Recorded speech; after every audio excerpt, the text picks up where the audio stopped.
Hello, Happy New Year, and welcome to Daybreak Warrior's Navajo Word of the Day. So today's Navajo Word of the Day is going to be saying how to say Happy New Year. Now I already showed you how to say Happy New Year on January 1st.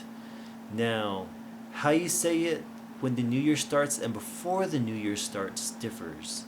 Remember back in January 1st I said to say Happy New Year you would say Nizhónígo Nináánááhai Dooleeł. Nizhónígo Nináánáádooha Dooleeł. That type of phrasing has a different tense in that the New Year has already occurred. Now if you want to say Happy New Year in reference to it not having occurred yet, you would say Baa Hózhó Nee Nínáádooha. Baa Hózhó Nee Nínáádooha. So that type of phrasing is for a phrasing that it hasn't occurred yet, but it will. So you can use that phrase from any time December 31st and before. Baa Hózhó Nee Nínáádooha.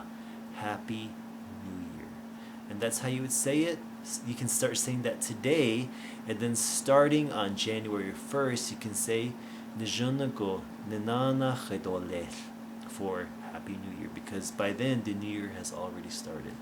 Hopefully I didn't make you confused and all that, but anyway, since the New Year hasn't started and it is New Year's Eve, Baa Hózhó Nee Nínáádooha. Happy New Year, and thank you for watching.